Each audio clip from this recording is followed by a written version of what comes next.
The station was quiet at night. Too quiet sometimes. Ray had been working the night shift here for 7 years, and he knew every sound this place made. The metal groans when the temperature shifted. The hum of the cooling systems that never quite shut off. The way the old pipes sang when the pressure built up too much. 7 years meant he could tell the difference between normal and wrong. Tonight something was wrong. He was down in the lower cargo section, checking on some damaged coolant lines that had been giving people trouble all week. His wrench sat heavy in one hand as he moved between the containers, his flashlight cutting through the darkness. The work was mindless, which was how Ray liked it. Mindless work meant he didn't have to think about anything else. Then he heard it. A sound so quiet he almost missed it. A whimper like something small and scared. Ray stopped moving. He listened. The sound came again from somewhere near the big storage container marked with the yellow hazard stripes. Ray wasn't supposed to investigate things like this. Company policy said you report anything unusual. You don't go looking for trouble. But Ray had been alone with his thoughts for too long today, and curiosity got the better of him. He walked over to the container and knelt down beside it, his knees cracking from the effort. The container had been here for weeks. Nobody really paid attention to it anymore. Ray grabbed the edge of the door and pulled it open, the hinges creaking in protest. His flashlight beam cut into the darkness inside. 2 creatures looked back at him from the corner. They were small, maybe the size of house cats, huddled together like they were trying to disappear into the metal walls. But what struck Ray most was their appearance. Their scales caught the light in a way nothing natural should. They looked like twilight itself had been painted onto living skin, shifting between purples and deep blues. Their ribs were visible through semi-transparent patches of their bodies. They were starving. Ray's stomach dropped. He knew what these were. Everyone on every station in the galaxy knew. Valerian dragons.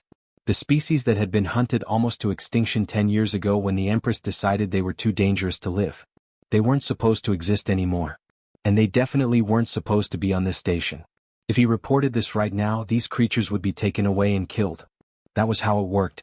That was the law. Ray knew the law. He'd been part of making sure people followed it, back when he was something other than just a mechanic trying to get through his shifts. For a moment, Ray stood frozen. The smart thing to do was walk away. Go find a communication panel and report what he'd found. Let someone else deal with it. That was the safe thing. The right thing. The thing that wouldn't get him arrested or worse.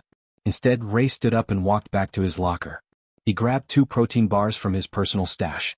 Real food, not the recycled stuff they served in the cafeteria. He kept them for days when the work was particularly brutal. Now he brought them back to the container and set them down just inside the door. The smaller of the 2 creatures moved first. She crawled toward the food slowly, like she wasn't sure it was real. Ray crouched down to watch her. Up close he could see the scars on her scales. Signs of struggle. Signs of a hard life.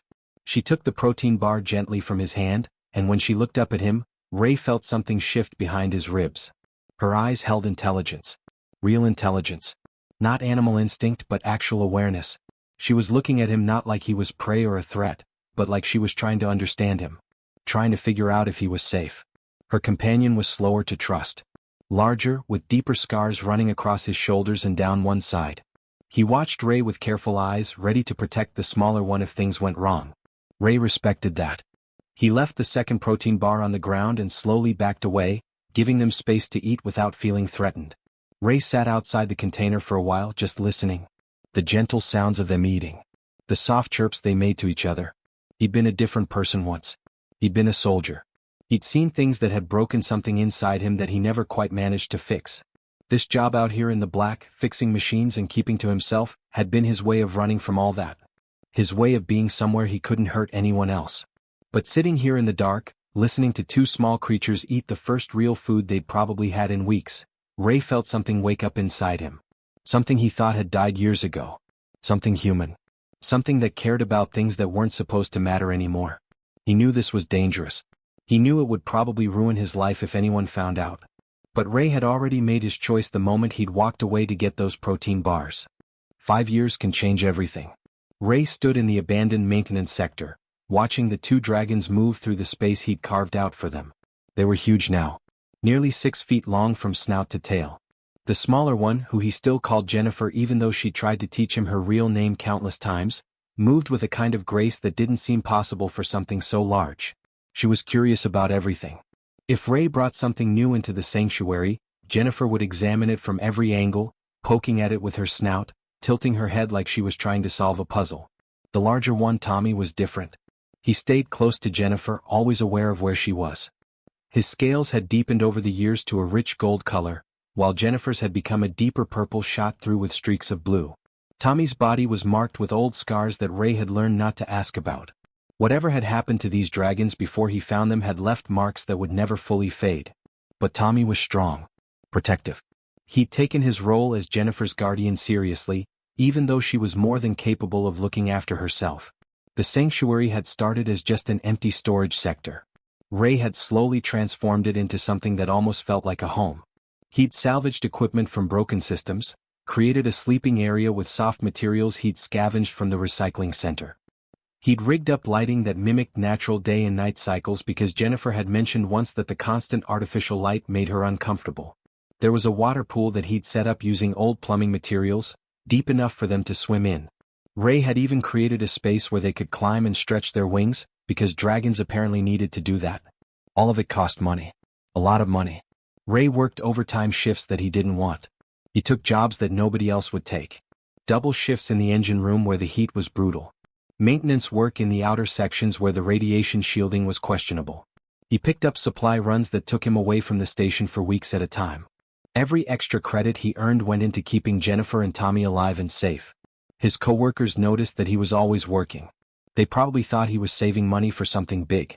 Maybe a ship of his own. Maybe passage off the station to somewhere better. Nobody asked. Ray had always been the quiet type, the guy who kept to himself. That reputation actually worked in his favor now. People didn't ask questions about the private mechanic who spent all his time working. The thing that amazed Ray most was how quickly they'd learned to understand human language. He'd expected it to take years. Instead, Jennifer and Tommy picked it up in months. They couldn't speak it at first, their vocal cords weren't built for human sounds. But they understood. They understood every word Ray said to them. They understood jokes. They understood when he was tired or sad or frustrated with something at work. That was the real magic, though. The thing Ray hadn't expected. Valorians were empaths. That's what Jennifer had tried to explain to him once, using a combination of sounds and gestures and just pressing her forehead against his until he understood. They didn't just hear what you said. They felt what you felt. They sensed the emotions underneath the words. Ray would come into the sanctuary after a brutal shift, exhausted and hurting and carrying the weight of everything he'd left behind in his old life. Jennifer would immediately rest her scaled head against his shoulder. Tommy would lie down nearby, his presence somehow making the sanctuary feel safer. They didn't need him to talk about what was wrong. They already knew. They could feel the loneliness that had been eating away at Ray for years. They could feel the regret about things he'd done when he was a soldier. They could feel the guilt that he carried every single day, the weight of it pressing down on his chest like something physical. And somehow, just by being there, they helped carry that weight. 5 years of this routine. 5 years of secrets. 5 years of Ray living 2 lives. By day he was just another mechanic on Station Kepler 9. By night, he was the guardian of 2 creatures that shouldn't exist. One evening, Ray was working on a plasma conduit in the sanctuary, trying to get some of the older systems running more efficiently. His hands were moving through the work on automatic, the kind of work he could do in his sleep. Jennifer was resting her head against his shoulder, watching what he was doing with quiet interest. Tommy was dozing nearby, his breathing deep and steady, completely at peace. Ray was thinking about nothing in particular, just letting his mind wander the way it did during repetitive work. Then Jennifer turned her head and looked directly at him. Her eyes, which had once been so fearful, now held warmth and something deeper. Something like understanding. She opened her mouth and made a sound. Not the chirps or the low rumbles she usually made. This was different. This was her trying to use human speech. It came out rough and strange, like wind moving through a canyon, but Ray understood every word. "You saved us," she said, her voice carrying weight and meaning.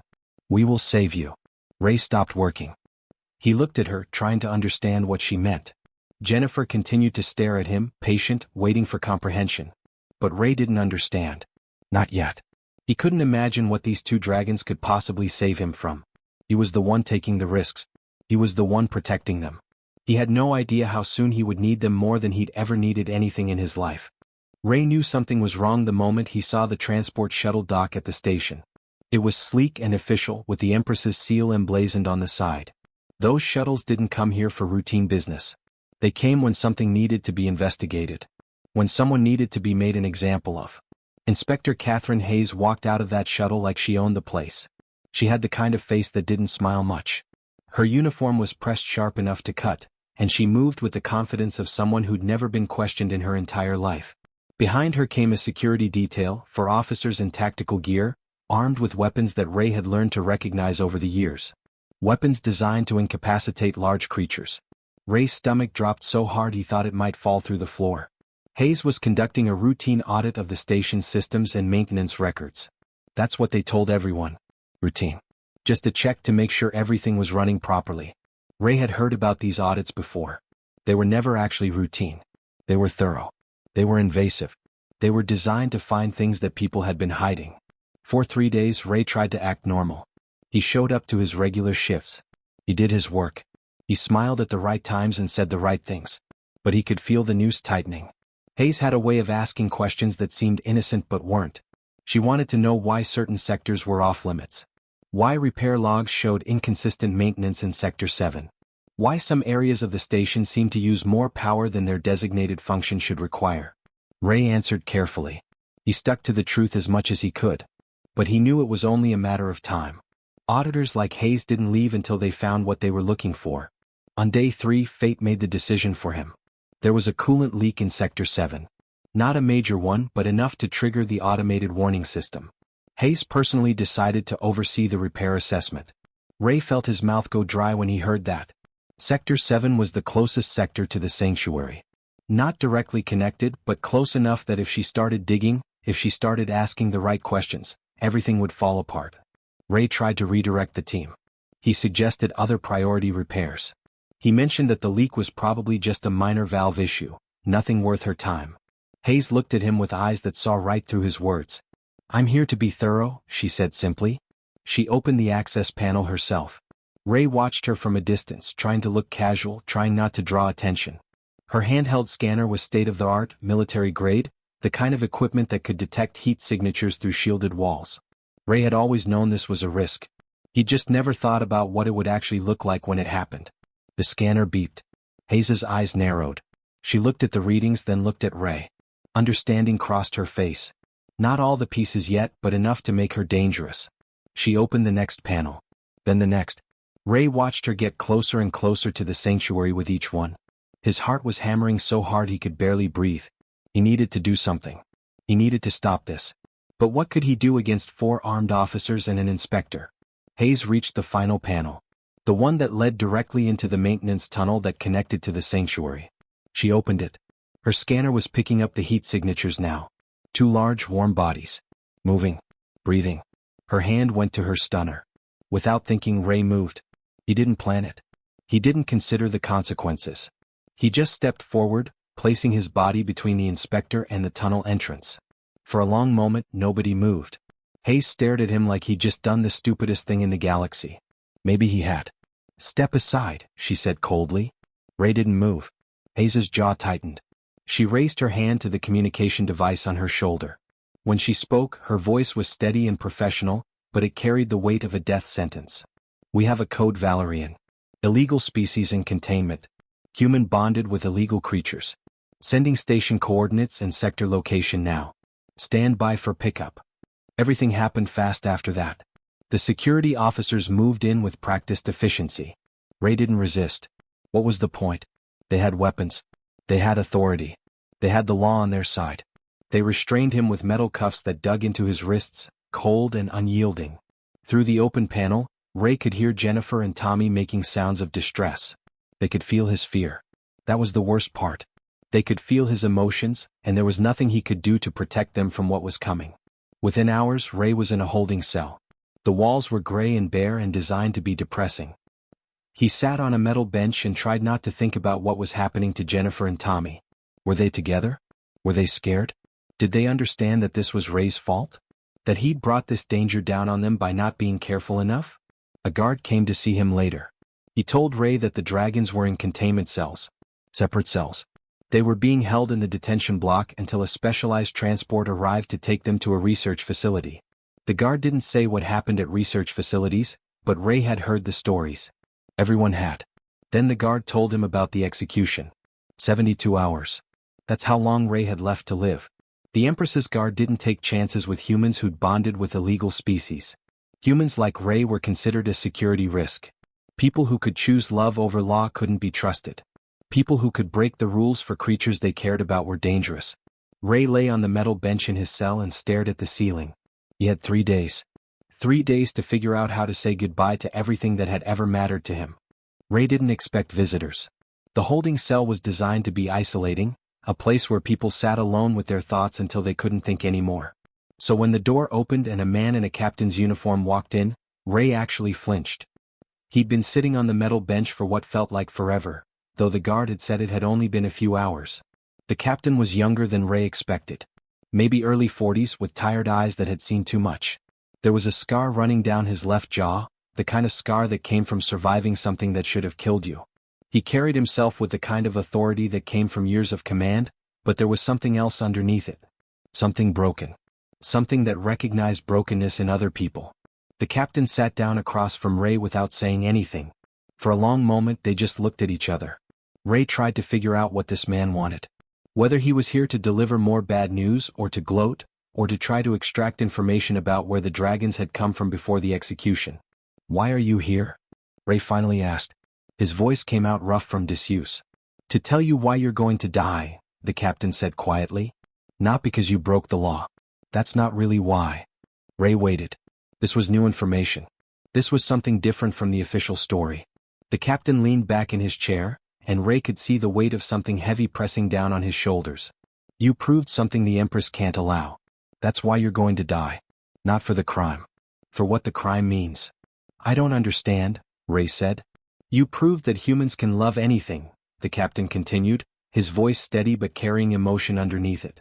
"You proved that we can choose compassion over conquest. That we can break the rules for something that matters more than obedience.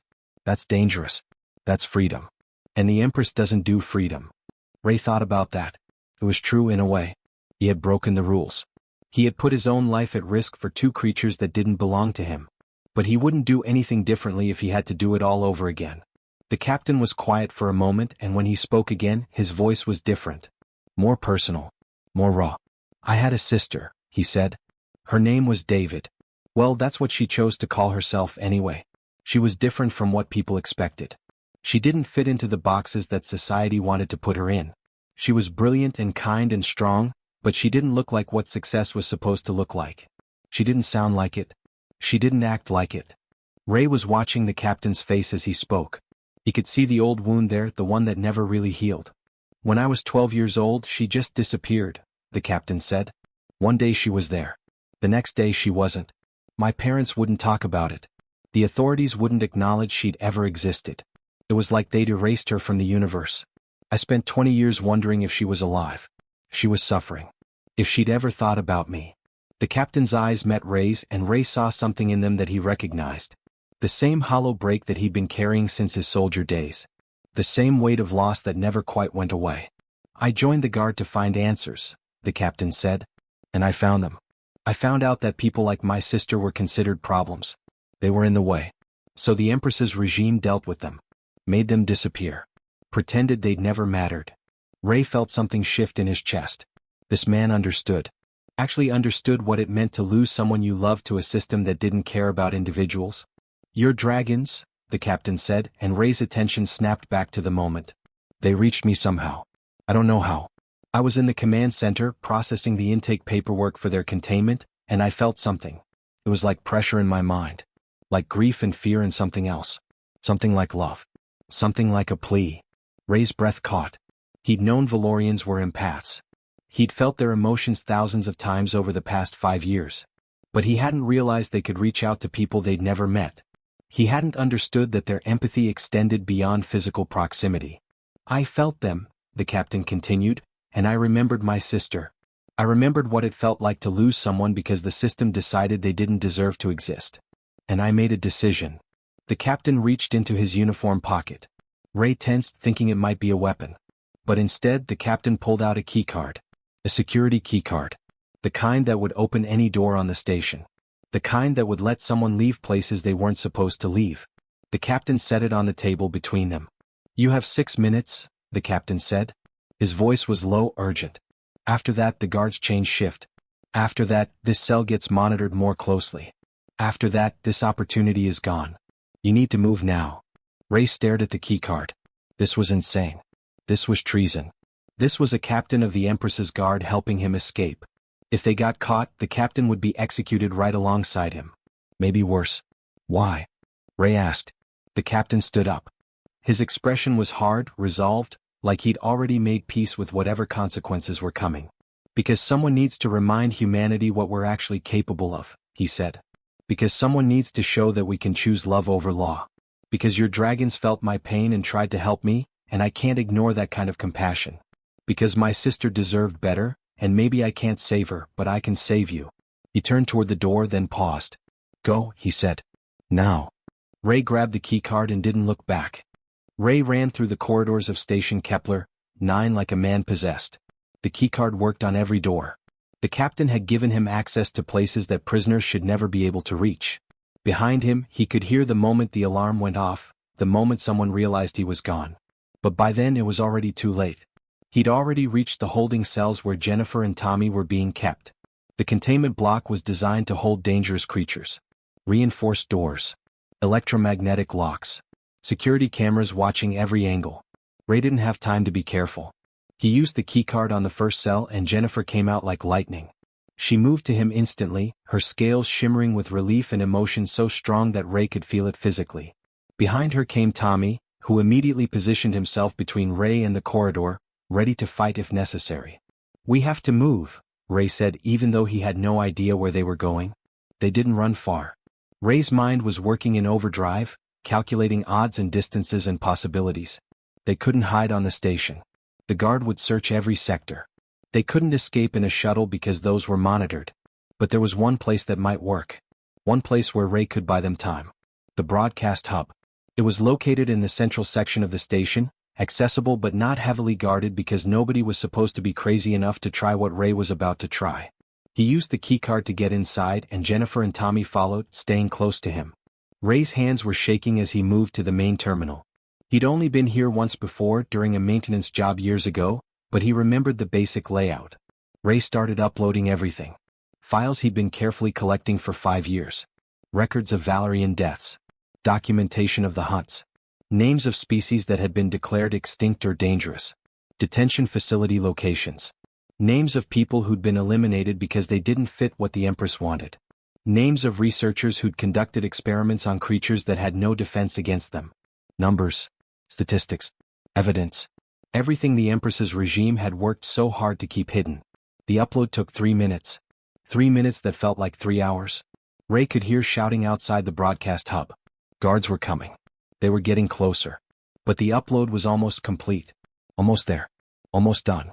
The final file transmitted just as the first guards reached the door. Ray stepped back from the terminal and placed one hand on Jennifer's neck and the other on Tommy's shoulder. The dragons pressed against him on either side, and for a moment, the three of them stood together facing the door. Ray thought about how this might be the end. How they might not make it past this moment. But at least they'd gotten the truth out. At least someone would know. The door burst open and guards poured in, weapons raised. But they hesitated. Because standing in front of them wasn't just a prisoner and 2 illegal creatures. Standing in front of them was an image that would change everything. A scarred human mechanic, his face weathered and determined, with 2 glowing-eyed dragons standing beside him. Behind them, the broadcast feed was going live across every connected system in the galaxy. The image was spreading faster than light itself. People all across human space were seeing it. Seeing Ray. Seeing Jennifer and Tommy. Seeing the moment when one man decided that compassion mattered more than obedience. The guards didn't shoot. Something in that image stopped them. Something in the way Ray stood there, completely unafraid, with the dragons pressed against him like they were family. Like they were everything that mattered. The guards lowered their weapons. Some of them even stepped back. The broadcast was already viral.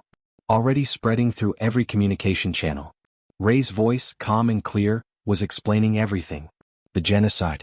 The hunts. The species eliminated in silence. The names of the dead.